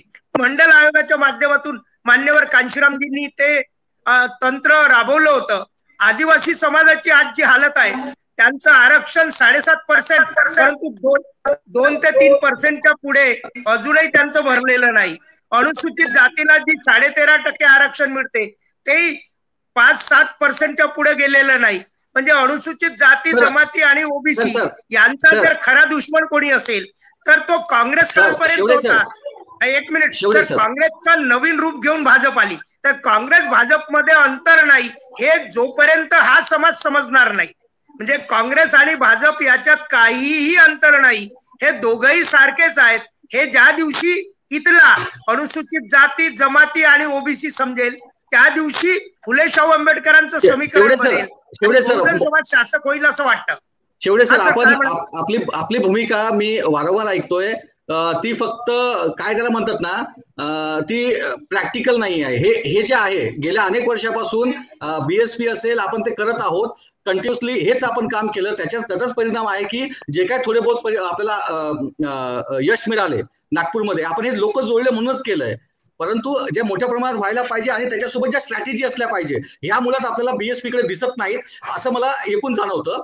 तर याचाच मी काँग्रेस बीजेपीकडे स्ट्रॅटेजी नाही, बीएसपी स्पष्ट भूमिका ठेवते आणि ते सत्य मांडते आणि भाजप काँग्रेसवाले मूर्ख बनवतात, त्यांना देव आणि धर्माच्या नावाखाली बनवतात आणि ते बनवण्यामध्ये ते वाहून जातात. बसपा बनवत नाही, बसपा स्पष्ट मांडते. निवडणूक जिंकण्याच्या स्ट्रॅटेजी ह्या फार वेगळ्या असतात. बसपा नुसती निवडणुकीचं काम करत नाही, ते मिशन आहे आणि या मिशन मध्ये कोणाला भूलथापा देऊन त्यांना सोबत आणणं, त्यांना मूर्ख बनवून आणणं, त्यांना लालूच देऊन सोबत आणणं, हे बसपाच्या धोरणात बसत नाही. आणि बसपाच्या धोरणात बसलं असतं तर मग त्यांना नुसतं लॉलीपॉप देता आले असते. आपल्याला जर त्यांना नुसतं लॉलीपॉप देऊन जर एकत्र आणलं तर तो टिकणार नाही. त्याला सत्य सांगून तुम्ही सोबत आणा की बाबा रे तुमचं हित कशात आहे, हे हित कशात आहे. तुमचा मुद्दा पूर्णपणे पोहोचलेला आहे. शत्रू आणि मित्र कोण आहे हे ज्या दिवशी ओबीसी समजेल त्या दिवशी खऱ्या अर्थानं इथं तो समाज शासक बनेल. सर गेल्या ठीक आहे, आपण मला पुढचा प्रश्न या ठिकाणी विचारायचा आहे की प्रियदर्शी सर, महाराष्ट्राच्या राजकारणामध्ये आपण एक प्रयोग केलेला आहे आणि तो खूप चांगल्या पद्धतीने यशस्वी प्रयोग आपल्याला झालेला दिसतोय. मुळातच बीजेपीचा जो एक प्रयोग असतो तो प्रयोग आपल्याला समजून घेणं आवश्यक आहे की तो प्रयोग असा असतो की ते जिथे जिथे त्यांना कमी मतदान वाटतंय त्या ठिकाणी ते काही जाती आपल्यासोबत जोडतात, त्या जातींचे नेते आपल्यासोबत जोडतात, ते लहान लहान पक्ष आपल्याला जोडतात. तो महाराष्ट्राच्या राजकारणामध्ये 2019ला झालेला प्रयोग असेल, तो पण आपण बघितलेला दिसतोय. 2014 मध्ये जो प्रयोग झाला, आठवले असतील, त्यानंतर मेटे असेल, जानकर असतील, हे जे छोटे छोटे पक्ष आहे या पक्षांना सोबत घेऊन त्यांनी त्यांचं राजकारण यशस्वी केलं 2014 मध्ये. आपण कालच्या निवडणुकामध्ये जरी बघितलं तर अतिशय बीएसपीतून बाहेर पडलेले जे काही नेते आहेत त्यांनी जे पक्ष बनवले त्याच्यामध्ये अनुप्रिया पटेल असेल, त्यांनी 12 सीटा त्यांच्या निवडून आणल्या. त्याच्यामध्ये दुसरा जो पक्ष आहे निषाद पार्टी, हा सुद्धा कधी काळी साहेबांसोबत काम करणारा कार्यकर्ता होता, त्यांच्या पक्षाने जवळपास 6 सीटा जिंकून आणल्या. आणि असे असताना या स्ट्रॅटेजीमध्ये एकूणच आपल्याला दिसतं की बहुजन समाज पार्टी असेल किंवा काँग्रेस असेल किंवा बाकीचे काही पक्ष आहेत ज्यांना यश मिळवायचं आहे, ही लोक आपले समविचारी किंवा जो काही एक गठ्ठा आपल्यासोबत आणू शकतो असे पक्ष सोबत घेण्यास तयार नाहीत. आणि त्याचा परिणाम असा आहे की ते प्लसचं राजकारण होत नाही आणि त्यामुळे आपला हा पराभव आपल्याला पुढे दिसत आहे. तर याचं एकूणच आपण जर स्वरूप बघितलं तर महाराष्ट्राच्या राजकारणामध्ये आणि एकूणच युपीच्या राजकारणाच्या संदर्भाने किंवा 5 राज्याच्या निवडणुकीच्या संदर्भाने आपल्याला हे कसं समजून घेता येईल की हे प्लसचं राजकारण कसं करता येईल? राहुल, आपण एक मुळात समजून घेतलं पाहिजे की आपण पॉलिटिकल मायनॉरिटी आहोत आणि पॉलिटिकल मायनॉरिटीवरून मेजॉरिटीकडे जर जायचं असेल तर जो प्रयोग बाळासाहेब करतायत त्याचे आपल्याला चांगले रिझल्ट दिसत आहेत. बिलकुल. म्हणजे आजच्या बहन मायावतीच्या प्रेसचं आणि आता उत्तम शेवळे जे म्हणतायत ते खरं पाहता दुर्दैव आहे की आज प्रेसमध्ये बहन मायावती हे खापर मुसलमानावर फोडतायत. शेवळे साहेब इतक्या दिवसाचं जे त्यांचंच आंदोलन होतं तेच आंदोलन व्यवस्थित नाही अशा पद्धतीने ते मांडणी करतायत की हे खापर ते ओबीसींवर फोडत आहेत. म्हणजे आतापर्यंत या समूहांना सोबत घेऊनच राजकारण उभं झालं होतं आणि ते उभं होऊ शकतं याचं भान ठेवलं पाहिजे. म्हणजे असं जुएल भाऊ म्हणतात तसं खूप प्रतिक्रिया द्यायच्या याच्यामध्ये जाऊन आपण आपलंच राजकारण कमी करतो काय याचं भान आपण नक्की ठेवलं पाहिजे. मुळातच देशामध्ये आपण जेव्हा पॉलिटिकल मेजॉरिटीसाठी प्रयत्न करत आहोत तेव्हा हा जो वंचित समूह आहे, हा जो बहुजन समूह आहे, जो सत्तेमध्ये आला नाही आतापर्यंत, सत्तेच्या राजकारणामध्ये ज्याची सहभागिता सुद्धा नाहीये, मग तो भटक्या वित्तातला गिचाडी असेल, कोल्हाटी असेल, वडार असेल, कैकाडी असेल, हा जो समूह या राजकारणाच्या पटलावर आलेला नाहीये, यांच्या मुद्द्यांची चर्चा आजपर्यंत झालेली नाहीये, ते आपल्याला या राजकारणाच्या पटलावर आणावं लागते. आणि एकंदरीतच सगळे मुद्दे आरक्षणाच्या पॉइंट ऑफ व्ह्यूनी फ्रेम करण्याच्या ऐवजी या देशातली आज जी काही पॉलिटिकल इकॉनॉमी आहे, राजकीय अर्थव्यवस्था आहे, त्या अर्थव्यवस्थेमुळे या देशात सगळ्यात जास्त आर्थिक विषमता आज देशात आहे. मुंबईमध्ये देशातले सगळ्यात जास्त 10 पैकी 8 श्रीमंत लोक मुंबईमध्ये राहतात. देशामध्ये सगळ्यात 10 श्रीमंत जर आपण लोक घेतले तर त्यापैकी 8 श्रीमंत लोक मुंबईमध्ये राहतात. या मुंबईतल्या 8 लोकांवर जर आपण 4% वेल्थ टॅक्स लावला, 4% जर संपत्ती कर लावला तर या देशात कोणी उपाशी मरणार नाही, या देशात कोणी शाळेपासून दूर राहणार नाही, या देशात कोणी घरापासून दूर राहणार नाही. ही परिस्थिती आहे. मग ही परिस्थिती बदलण्याच्या अनुषंगाने आपण आपल्या समाजातल्या आणि इतर समाजातल्या लोकांना हे नॅरेटिव्ह किंवा हे उदाहरणं घेऊन जाणार आहोत की नाही जाणार आहोत याची चर्चा आपण केली पाहिजे.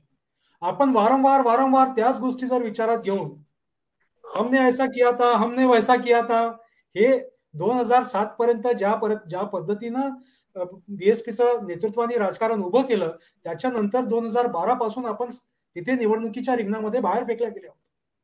याचा विचार आपण केला पाहिजे. आणि का फेकल्या गेले आहोत, मग आपण मुद्दे घेतले आहेत का? जसं तुम्ही म्हणालात की अनुसूचित जातीचं जे जागा वाटप आपल्याला बसपाच्या माध्यमातून दिसते ते 70-75% एकाच जातीला दिसते आणि त्याच्यामुळे मग राजभर समूह असेल, पासी असेल, सोहेलदेव समूह असेल, सोहेलदेवला मानणारा वर्ग असेल, हा बाहेर पडलेला आपल्याला दिसतो. याला एनकॅश केल्याचं काम भाजपा करते. हे कास्ट कंपल्शन किती दिवस भाजपा टिकवून ठेवू शकते याच्यावर हे सगळे लोक त्याच्याकडे राहतील. हे कास्ट कंपल्शन जर टिकवू नाही शकले की ते आंबेडकरी विचाराकडे परत येतीलच. आणि म्हणून ते मेजॉरिटी आपल्याला कशी करता येईल, त्यांना पॉलिटिकल मेजॉरिटीमध्ये कसं घेऊन जाता येईल याचा जरा विचार, याची रणनीती आपण आखावी आणि ती आखता येऊ शकते.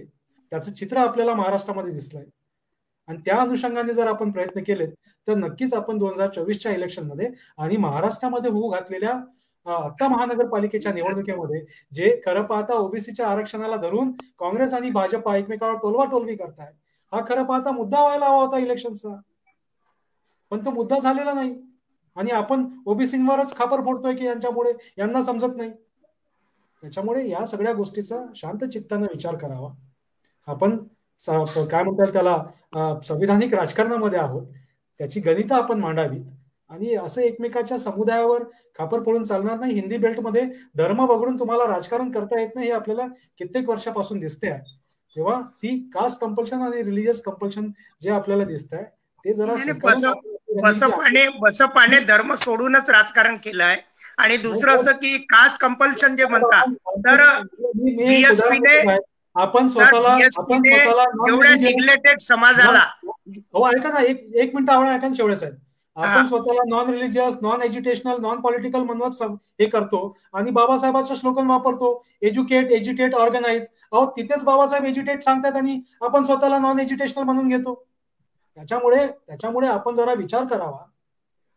आणि उगाच नाही, आता इतरांना एज्युकेशन म्हणजे मोर्चे काढलं तुम्हाला जर वाटत असेल तर बसपाने जेवढे आंदोलन केले आहेत तेवढे आंदोलन कोणी केलेले नाही. स्वरूपामध्ये बरेच त्याचे प्रकार आहेत, त्याचा जरा आपण विचार करावा. आणि तेलंग साहेब तुम्ही जे म्हणता तर बसपाने निग्लेक्टेड समाजाला सिलेक्ट करून, कारण हे जे जातवार जे प्रतिनिधित्व देण्याचं काम त्याची सुरुवातच मुळात कांशीराम साहेबांनी केली आहे.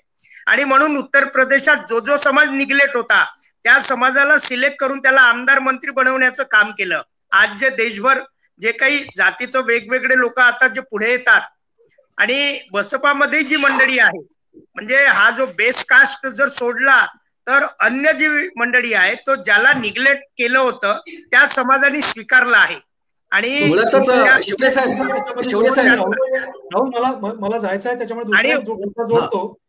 ओबीसीवर खापर नाही फोडत. ओबीसी मधून आपला मित्र आणि शत्रू समजू शकला नाही. तो ज्या दिवशी समजेल आणि तो समजू नये म्हणून त्याला धर्माचं ते लेबल लावले जातं. तुम्हीच सांगताय की बामसेपच्या माध्यमातून 1970 पासून तुम्ही सांगत आहेत, म्हणजे आपण अपयशी ठरलो का याचा पण आपण विचार करा. मी एक दुसरा फक्त मुद्दा नोंदवतो की जेव्हा आपण आपल्या पक्षाच्या माध्यमातून मांडणी करतो, म्हणजे याचा जरा विचार करावा की आपले राष्ट्रीय पक्ष जे असतात त्यांचा एकच लीडर असतो. जी हायरार्की आणि जी लॅडर ऑफ लिडरशिप असायला पाहिजे ती लिडरशिप आपल्या पक्षांमध्ये जनरली मिसिंग दिसते. म्हणजे आपले महाराष्ट्रात सगळ्यात जास्त जर पक्ष आपण विचारात घेतले तर आपला एकच राष्ट्रीय नेता असतो आणि तोच सगळा कारभार बघतो. म्हणजे वंचित बहुजन आघाडी ही महाराष्ट्राचाही अध्यक्ष देते आणि राष्ट्रीय प्रेसिडेंट पण देते, वेगळ्या राज्याचे प्रभारी सुद्धा देते. तेव्हा ही जी कमांड ऑफ लिडरशिप आपण तयार करायला पाहिजे पक्षामध्ये, त्याचा पण सुद्धा आपण विचार करावा, जेणेकरून ज्या वेगवेगळ्या समूहातून नेतृत्व आपल्यासोबत जोडलं जात आहे त्यांना आपल्याला कसं अकोमोडेटिव्ह करता येईल, त्यांचे मुद्दे लोकांपर्यंत कसे घेऊन जाता येईल, त्या मुद्द्यांचं म्हणजे आता महाराष्ट्राच्या विधिमंडळामध्ये आपण जर बघतो तर आदिवासींच्या प्रश्नासोबत किती चर्चा आहे. ट्रायबल ऍडव्हायझरी काउन्सिलची फडणवीसच्या पिरियडमध्ये एक बैठक झाली, त्याच्यानंतर आता बैठक झालेली नाही आहे ट्रायबल ऍडव्हायझरी काउन्सिलची. आणि महाराष्ट्रामध्ये कित्येक जमिनी हस्तांतरण होत आहेत. सुनील भाऊला कदाचित कल्पना असेल की पालघरमध्ये या वाळ्या तालुक्यामध्ये 169 आदिवासींच्या जमिनी हस्तांतरित झाल्या आहेत. हे सगळे प्रश्न आपण मांडणार आहोत की नाही मांडणार आहोत? पक्ष म्हणून आपण ते आंबेडकरी आंदोलन म्हणून हे आदिवासींचे प्रश्न घेणार आहात की नाही घेणार आहोत? तर आपण आपल्या प्रश्नाची, या देशात लोकशाही नांदावी, या देशात आर्थिक विषमता जी इतक्या मोठ्या प्रमाणात फोफावलेली आहे, राज्यात मोठ्या प्रमाणात आहेत, राज्यात सगळ्यात जास्त देशातले श्रीमंत लोक आहेत, याचा म्हणजे महाराष्ट्र श्रीमंत आहे पण लोक गरीब आहे. तर हा जो मुद्दा आहे याला आपण कशा पद्धतीनं राजकारणाच्या पटलावर चर्चेसाठी आणणार आहोत, या सगळ्या गोष्टीचा जर आपण विचार केला तर नक्कीच येणाऱ्या पुढच्या निवडणुकांमध्ये आपण आपले नॅरेटिव्ह सेट करू शकू, आपण परसेप्शन बदलू शकू आणि आपण विजयाची घोडदौड नक्की पुढे घेऊन जाऊ शकतो. थँक्यू. धन्यवाद सर. तुम्हाला जायचं आहे कदाचित, त्यामुळे मी तुम्हाला म्हणजे जाण्यास काही हरकत नाही, आपण जाऊ शकता. हो. नाही, ऍक्च्युअली कसं आहे की सरांशी बऱ्याच चर्चा करायच्या होत्या, पण ठीक आहे, काही हरकत नाही. शेवडे सर, मला तुम्हाला ना एक प्रश्न विचारायचा महत्वाचा. तुम्ही ज्या वारंवार गोष्टी सांगितल्यात ह्या गोष्टी मी आणि अनेक लोक अगदी सुरुवातीपासून ऐकतात. बऱ्याच लोकांना बीएसपीची विचारधारा पूर्णपणे माहिती आहे. अनेक लोक बीएसपी सोबत जोडलेले होते, काम केलेले आहेत. मुळात प्रश्न असा आहे की कांशीराम साहेबांची बीएसपी आणि मायावतींची बीएसपी याच्यामध्ये जमीन आसमानचा फरक आहे. जी लोक कांशीराम साहेबांनी आपल्यासोबत जोडली होती ती सगळीच्या सगळी लोक पक्षातून काढून टाकण्याचं काम बहेंजीने केलं. त्याचाच हा परिणाम आहे की आज जो बीएसपी कडे जो काही एक लिडरशिपचा जो वेगवेगळ्या जातींमधला जो निग्लेक्ट समाजामधला जो जातीचा एक पुरवठा होता तो संपलेला दिसतोय आपल्याला. मग रामाचल राजभर असतील, राजभर समाजातून मौर्य असतील, स्वामीप्रसाद मौर्य असतील, नसीमुद्दीन सिद्दीकी असतील, कितीतरी नावं घेतील, बाबूसिंग कुशवाहा असतील, दद्दू प्रसाद असतील, कितीतरी नावं आपल्याला या ठिकाणी घेता येतील. तर हाच मुळात मुद्दा आहे की आपल्याला म्हणजे एकतर आपण पक्ष जे युतीमधले पक्ष आहेत ते जोडत नाही आणि नंतर ज्या लिडरशिप आपण स्वतःहून डेव्हलप केलेल्या आहेत त्या लिडर्सला आपण बाहेर काढून पुन्हा आपल्या पक्षामध्ये जी काही एक मोठी म्हणजे जे काही एक चांगलं वातावरण असते आणि जिंकण्यासाठी लागणारा जो मतांचा जी गोळाबेरीज असते ती सुद्धा आपण मायनस करतो. तर हे मायनसचा राजकारणाचा परिणाम हा कालच्या युपीच्या राजकारणामधला हारण्याचा असावा का, असा एक साधा प्रश्न मी तुम्हाला विचारतो. तुम्ही जे बोललात की मान्यवर कांशीराम साहेबांची बीएसपी आणि बहिणजीची बीएसपी काही वेगळी आहे का?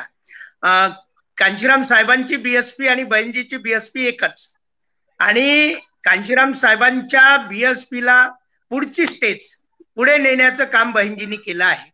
कारण कांशीराम साहेब गेल्यानंतर फुल मेजॉरिटीत आणण्याचं काम बहीण मायावतीजींनी केलं आहे. 2007च्या निवडणुकीनंतर एकदाही बीएसपी वाढताना आपल्याला दिसत नाही, तर डाऊन झाली. साहेब 2003ला स्ट्रोक आला आणि 2007 मेजॉरिटी आहे, त्यानंतर आणि 2006ला ते गेलेत. म्हणजे ते गेल्यावर आपण मोठ्या पॉइंटवर पोहोचलो, मोठ्या पिकअप पॉइंटवर पोहोचलो गेल्यावर. आणि राहिला प्रश्न आता इतरांचा, जे तर बसपानी लोक काढलेले नाहीत, स्वतःहून अनेक लोक गेलेले आहेत. आणि स्वतःहून कोण गेलेत? ज्यांना संपूर्ण मिळालं आहे, म्हणजे उपाशी नाही गेलेत, ज्यांचं पोट भरलं, जे आमदार होते, खासदार होते, मंत्री होते, अनेक त्यांना महामंडळ मिळाले, ते गेलेत. आणि ते फक्त स्वार्थापोटी गेलेत, बसपानी त्यांना काढलेलं नाही. आता काल परवाचं उदाहरण तुम्हाला सांगतो. जे वीरसिंग जे राष्ट्रीय महासचिव होते, ज्यांना 18 वर्ष जे राज्यसभेवर राहिले, ज्यांची लोकसभा जिंकण्याची ऐपत नव्हती, 3 टर्म मध्ये ते राज्यसभेवर गेले, त्यांना महामंडळ मिळालं. 1 मिनिट, त्यांच्या पत्नीला मिळालं, मुलाला मिळालं, तरी ते जातात. मला एक साधा प्रश्न तुम्हाला इथंच विचारायचा आहे. नाही, तुम्ही जे म्हणाला की बसपानी त्यांना कमी केले, 1 मिनिट, बसपानी त्यांना कमी केलेलं नाही, ते स्वतः सोडून गेलेत. ज्या वीरसिंगांची म्हणजे महामंडळावर जिंकून येण्याची हे नाही आहे, म्हणजे त्यांची ऐपत नाही आहे, अशांना तुम्ही महाराष्ट्राचा प्रभारी 18 वर्ष आमच्यावर थोपलाय. आपण थांबूया का? 10:30 झाले. नाही, नक्कीच आपण हे एक फक्त कमेंट शेवडे सरांची, कारण हे होत राहणार, हा वाद होत राहणार. नाही, आपल्याला आवरायचंच आहे. खूप आधी उशीर झालेला, तुम्ही जेव्हा हे झालं तुमचं ते कनेक्ट होत नव्हतं ना. हा ठीक आहे सर. हा बोला. तर स्वतः बहिणजींनी यांना काढलेलं नाही, ही स्वतः मंडळी आपल्या स्वार्थापोटी बाहेर गेलेली आहे. हा पॉईंट समजला सर. ओके, धन्यवाद सर. आपण अंतिम टप्प्याकडे जाऊयात. मुळातच आंबेडकरी राजकारण सक्सेस करावं, ते यशस्वी व्हावं, हीच आपली इच्छा आहे. आणि हे करण्यासाठी आपल्याला काय काय करता येईल ते आपण करूयात. मॅडम, आपली शेवटची कमेंट काही? माझी शेवटची कमेंट आहे की जे आंबेडकरी नेते आहे ना, त्यांनी काय करायचे, आपण जे कार्यकर्ते जोडते, आपल्याजवळ एक प्रोग्राम असावा. म्हणजे काय करायचं, इलेक्शन आले की आपण बाहेर निघतो बिळातून निघाल्यासारखे, आणि नंतर त्यांना लोकांपर्यंत पोहोचण्यासाठी, कनेक्टिव्हिटीसाठी 1 वर्षभर त्यांनी असे प्रोग्राम राबवावे. जसे आता भाजप वगैरे त्यांचे वर्षभर ऍक्टिव्हिटी सुरू राहतात, लोकांशी कनेक्ट राहतात. आता ते तो खोटंही बोलतात. 15 लाखाचा जुमला नितीन गडकरी म्हटलंच आहे का, हा जुमला होता, आम्हाला माहित नव्हतं का आम्ही निवडून येणार होतो. म्हणजे मीडिया समोर बोलले ते, आम्हाला माहित नव्हतं, आम्ही निवडून दिलं बा. तर आपण तेवढं खोटं बोलणार नाही, तेवढं आश्वासन द्यायचं नाही आंबेडकर समाजाने, पण एकमेकाचे पाय ओढायचं नाही, ताशेरे ओढायचं नाही. जो वाढत असला त्याला वाढू द्यायचं, सपोर्ट करायचं. त्याच्या विरोधात दुसऱ्या पक्ष. कदम सर. ओके मॅडम, धन्यवाद. कदम सर, मला एक महत्वाचा प्रश्न तुम्हाला विचारायचा आहे आणि मग आपण या चर्चेला संपवूयात. की मुळातच या देशामध्ये मी बघतोय, पश्चिम बंगाल असेल, बिहार असेल, किंवा आतापर्यंत झाली सगळी राज्य असतील, तामिळनाडू पासून सगळे, केरळ वगैरे सगळे 2 पार्टी इलेक्शन ही एक सिस्टम मला कंटिन्युअसली दिसतंय. म्हणजे केरळमध्ये LDF वर्सेस UDF, तामिळनाडूमध्ये AIDMK वर्सेस DMK, मग याच्यामध्ये तर आपल्याला तेजस्वी वर्सेस मोदी किंवा नितीश कुमार, पश्चिम बंगालमध्ये ममता बॅनर्जी वर्सेस मोदी, अशा 2 वे फाईट दिसत आहेत कंटिन्युअसली. आणि इव्हन कालच्या पंजाबमध्ये सुद्धा त्यांनी 2 वे फाईटच निर्माण केली, आप वर्सेस, म्हणजे भगवंत सिंग मान आप वर्सेस काँग्रेसची. म्हणजे ही जी 2 पार्टीच्या मध्ये कोणतेच पक्ष यशस्वी होऊ नयेत याची काही प्रॉपर मॅनेजमेंट इथं होत आहे का, आणि तसं जर होत असेल तर हे कसं रोखायला पाहिजे, आणि त्यासाठी म्हणून आपल्याला भविष्यातली नीती काय असली पाहिजे, ही एक शेवटचा एक मुद्दा मला तुमच्याकडून समजून घ्यायचा आहे. याच्यामध्ये कसं आहे, आपला त्याच्यामध्ये फारसा सहभाग नाही, परंतु भाजपचा एक प्रयत्न आहे की काँग्रेसला संपवण्याचा. आता तो संपवण्याची त्यांची स्ट्रॅटेजी काय आहे की काँग्रेसचीच माणसं बाहेर काढायची, त्यांना मोठेपण द्यायचं, त्यांना हातात जसं आता तुम्हाला पश्चिम बंगालचं आहे. पश्चिम बंगालचं काय, त्या ममता ज्या आहेत, ममता बॅनर्जी या काँग्रेसच्याच आहेत मूळच्या, पण त्यांना त्यांनी मोठं केलं आणि मोठं केल्यानंतर त्यांच्या माध्यमातून काँग्रेस संपवल्यानंतर आता ते उद्या पुढच्या याच्या इलेक्शन मध्ये ते ममताला संपवणार. स्वतःला पुढे आणण्यातली ही त्यांची स्ट्रॅटेजी आहे की कुणीतरी एक, आणि असे बरेच आहेत ना. आता पंजाबमध्ये त्यांना अमरिंदर सिंग सापडले, महाराष्ट्रामध्ये त्यांना शरद पवार सापडले, परत ममता आहे, तेलंगणामध्ये पण ते CSR आहेत, ते आंध्रामध्ये CSR चा मुलगा काय जगन रेड्डी आहे.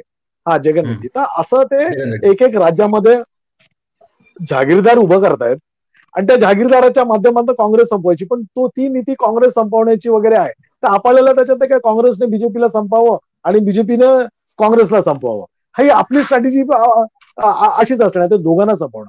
आपण आपलं राजकारण ज्यावेळेला करतो, म्हणजे ते राजकारण काय आहे की बाबासाहेबांनी रिपब्लिकन पक्षाची स्थापना मुळात केली का, कशासाठी केली, तर त्याच्यामध्ये जर आपण गेलो तर त्यावेळेला काँग्रेस एकमेव पक्ष होता आणि तो सगळ्या इलेक्शन जिंकणं किंवा सगळ्यात मोठा पक्ष वगैरे, तर बाकी पक्ष नव्हता.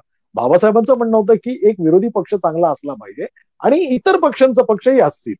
आणि बाबासाहेबांचं म्हणणं होतं ते कम्युनिस्ट पक्षांच्या वगैरे विरोधात होते. आता आपल्याला त्यात जायचं नाही. पण रिपब्लिकन पक्ष हा केवळ बौद्धांचा, केवळ SC STचा, केवळ आमक्याचा या समाजाचा असा नाही. रिपब्लिकन पक्ष हा शेतकऱ्यांचा आहे. आपण शेतकऱ्यांचे प्रश्न किती घेतो, कोणता पक्ष आपण घेतो, बरोबर, शेतकऱ्यांचा. हा पक्ष महिलांचा आहे. महिलांचे प्रश्न आपण किती घेतो किंवा त्याला किती घेतो, म्हणजे काय त्याचा पाठपुरावा किती करतो. रिपब्लिकन पक्ष हा कामगारांचा आहे. कामगार लढ्यांमध्ये आपण किती आहोत किंवा कामगारांची इश्यू आपण किती घेतो. रिपब्लिकन पक्ष हा आर्थिक विकासाचा आहे, देशाच्या आर्थिक विकासाचा आहे. हा आर्थिक विकासाचा म्हणजे हे सगळे मुद्दे मला इलॅबोरेट करायचे होते, पण आता वेळ नाही आपल्याला.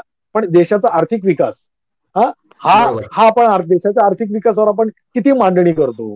देशाचा विद्यार्थी, शैक्षणिक वगैरे किंवा हा तरुण, बाबासाहेबांच्या हृदयाच्या जवळ कोण असेल तर ते तरुण होतं. म्हणजे तरुणांसाठी आपले पक्ष काय करतात, आपल्या पक्ष तरुणांसाठी कोणत्या चळवळी राबवतात, त्यांच्यासाठी त्यांचे प्रश्न आपण किती धसास लावतो, हे आपण नाही करत ना.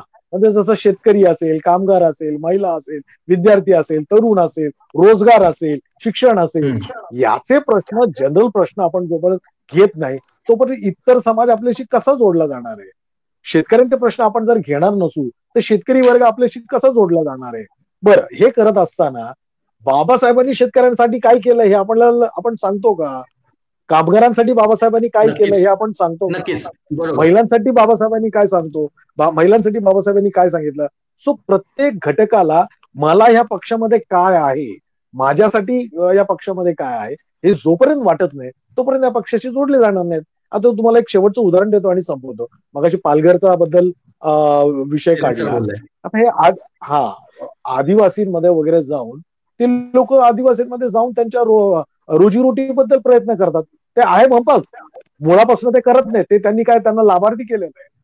लाभार्थी करून लाभ देणं हा त्यांचा, म्हणजे माणसाचं कन्व्हर्जन त्यांनी लाभार्थीमध्ये केलं आणि लाभार्थ्याला तो जो काय छोटा मोठा लाभ द्यायचा आणि त्यांना आकर्षित करून घ्यायचा. परंतु बाबासाहेबांनी जो म्हणजे बहिष्कृतकारणी सभा होती त्या सभेच्या माध्यमातून असे अनेक प्रयोग केलेले आहेत आणि अनेक गोष्टी आपल्याला सांगितल्या आहेत ज्याच्यामधनं आपण SC ST OBC फक्त नाही, शेतकरी, कामगार, तरुण या सगळ्यांशी आपण जोडलं जाणार आहोत. हे जे प्रोग्राम दिलेत ना, हे प्रोग्राम राबवले पाहिजेत. हे प्रोग्राम आता मगाशी लोखंडेताई म्हणाल्या, एक मिनिट, लोखंडेताई मगाशी म्हणाल्या की वर्षभर 5 वर्ष आपण काम केलं पाहिजे. आपली एक दुसरी समस्या वेगळी आहे, आपल्याकडे पैसे नाहीयेत. आपल्याकडे तुम्हाला सांगतो, जरी म्हणजे BSPला एकेकाळी पे बॅक टू द सोसायटी मधनं बराच पैसा मिळाला, परंतु ते आता जे काही स्त्रोत होते ते थांबलेले आहेत. महाराष्ट्रातल्या पक्षांना तर पैसे मिळतच नाही. वंचित असतील किंवा अन्य रिपब्लिकन गट असतील, पैसा हा मोठा प्रॉब्लेम आहे. म्हणजे आपल्याला बाकी सगळ्याचे सोंग करता येतात, पैशाचं सोंग नाही करता येत. आणि बाकीचे लोक पैसे फेकून कामं केल्यासारखं करतात तो.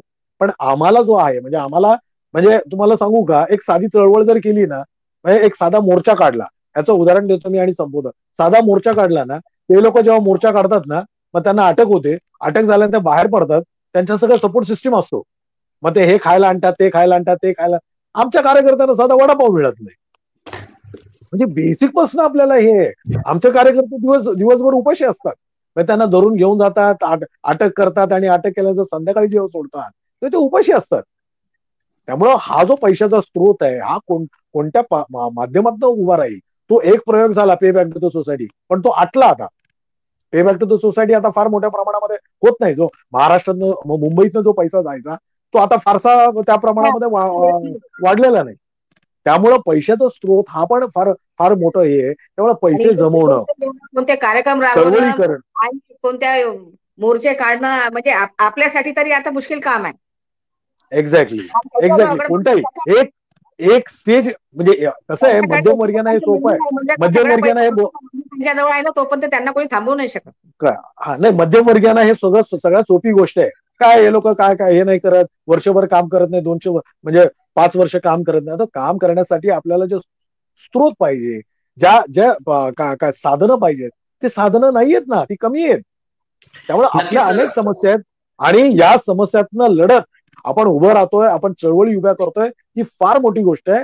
अर्थात याचा अर्थ हा नाही की आपण स्वार्थासाठी काही गोष्टी करा. आपण तिथेही चुकतो ना, मी म्हणत नाही चुकत नाहीत चळवळी, म्हणजे आपले सगळेच नेते काही गोष्टी चुकतही असेल, पण सगळ्यात चुका नाहीत, काही अडचणी सुद्धा आहेत, ज्या पण आपण समजून घेतल्या पाहिजेत, एवढंच मला म्हणायचं. नक्की सर. परंतु मला आशा आहे की हा देश आपला आहे, हा देश SC ST OBCचा आहे, बहुजनांचा हा देश आहे, आणि तो बहुजनांच्याच हातात जाणार आहे. तो त्याला वेळ लागेल, वेळ लागतोय, आणि शेवटी कसं आहे, आपण वर करतोय, परत क्रांती प्रतिक्रांती होत राहणार, त्यातनं आपण जिंकत जाणार.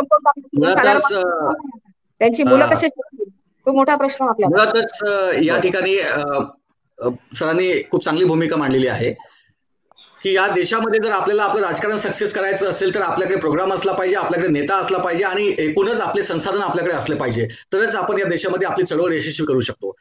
देशाच्या एकूणच राजकारणामध्ये आपण बघितलं तर पेशन्स, म्हणजे बाबासाहेब एका ठिकाणी काय म्हणतात की राजकारण हा सातत्य आणि संयमाचा खेळ आहे. आजच्या एका निवडणुकीने किंवा एखाद्या पराभवाने आपण खचून जाता कामा नये, तर आपल्याला त्या प्रभावानंतर एक मोठी भरारी मारता आली पाहिजे, एक मोठी उडी घेता आली पाहिजे, यावर आपला विश्वास असला पाहिजे. एकूणच बीजेपीला जवळपास 100 वर्ष लागले सत्तेत येण्यासाठी. 2 खासदारांहून त्यांचा प्रवास सुरू झालेला, तो आज 300च्या वर खासदारांमध्ये झालेला आहे, आणि हाच प्रवास आपल्याला जोपर्यंत आपण करत नाही तोपर्यंत आपण यशस्वी होऊ शकत नाही. या एकूणच या सध्याच्या 5 राज्याच्या निकालाच्या अनुषंगाने आजचा जर आपण अन्वयार्थ समजून घेतला तर यातून आपल्याला आपली ऊर्जा स्रोत शोधायचे आहेत, आपल्या पराभवाचं चिंतन करायचं आहे, आणि एकूणच आपल्या स्ट्रॅटेजी चांगल्या पद्धतीने बनवून आपल्याला आपलं राजकारण यशस्वी करायचं आहे. त्यांचं काम आहे आपल्याला अपयशी करणं, तर आपलं काम असलं पाहिजे आपण जिंकून दाखवणं. एक मिनिट फक्त संदेश देऊ इच्छितो की आता विरोधकांकडे शेकडो ऑर्गनायझेशन आहेत, संघटना आहेत, परंतु निवडणुकीचं जेव्हा निमित्त येतं तर त्यांचं एक टार्गेट, एक नेता, एक पक्ष, एक चिन्ह त्यांचं ठरलं असतं. आपलं ते होत नाही. आपल्याकडे हजारो संघटना आहेत. मी एक म्हणेल की आमच्याकडे जर हजारो संघटना आहेत, आमचा एक नेता, एक चिन्ह जर ठरवलं, जर आम्ही जयभीम म्हणत असू तर आम्ही मतदानाच्या दिवशी आमच्या किती संघटना वेगवेगळ्या असल्या तरी मतदानाच्या दिवशी निळा झेंडा आणि हत्ती हे जर आम्ही ज्या दिवशी ठरवू तर त्या दिवशी एका सेकंदात तुम्ही शासक बनवू शकता. एवढी ताकद या निमित्तानं तुमच्यात येऊ शकतं. फक्त आम्ही ते मानलं पाहिजे, एवढा एक संदेश आहे. शेवडे सर हेच काम आपण करत आलेलो आतापर्यंत. कोणीही ते नाकारलेलं नाहीये. ज्यांनी नाकारलेलं आहे ते कालपर्यंत आपल्या सोबत होते, आज ते वेगळ्या पक्षात आहेत. असो, त्यावर डिस्कशन करण्याचा गरज नाही. एकूणच आंबेडकरी राजकारण यशस्वी व्हावं, ते त्यामध्ये BSP असेल किंवा काय असेल हा मुद्दा नाही, तर मुळातच विचारधारा ही महत्वाची आहे. पक्ष म्हणजे एक माणूस नाही, एक व्यक्ती नाही, तर पक्ष म्हणजे एक विचारधारा आहे आणि या विचारधारा महत्वाची आहे. मुळातच या विचारधारेसोबत आपण लढूया, जिंकूया या अपेक्षेसहित मी ऍडव्होकेट प्रियदर्शी तेलंग सर, प्रवक्ते वंचित बहुजन आघाडी यांचं धन्यवाद व्यक्त करतो. त्यानंतर उत्तमजी शेवडे, बहुजन समाज पार्टी, आज ते आपल्यासोबत जुळले, त्यांचंही मी विशेष स्वागत करतो की एवढ्या याच्यामध्ये त्यांनी आपली भूमिका चोखपणे पार पाडलेली आहे. माधुरी लोखंडे मॅडम या सुद्धा आपल्यासोबत जुळलेल्या आहेत, त्यांनी सुद्धा अगदी महत्वाच्या आणि बेसिक प्रश्नांवर आज आपल्याला मार्गदर्शन केलेलं आहे. आणि एकूणच या निवडणुकीचा जो अन्वय अर्थ आहे तो सुनीलजी कदम यांनी आपल्याला समजावून सांगितलेला आहे की राजकारण हे डायनामिक आहे, ते बदलणार आहे आणि ते यशस्वी बदलाकडे कसं नेता येईल यासाठी आपण प्रयत्न केला पाहिजे. धन्यवाद. जय भीम, जय भारत. जय. आणि कांशीराम साहेबांच्या येणाऱ्या जयंतीच्या सगळ्यांना शुभेच्छा. धन्यवाद. आज सर सयाजीराव गायकवाडांचा जन्मदिवस आहे, त्यामुळं त्यांच्या पण शुभेच्छा तुम्हाला. आज सगळ्यांना सयाजीराव गायकवाडांचा जन्मदिवस. धन्यवाद सर.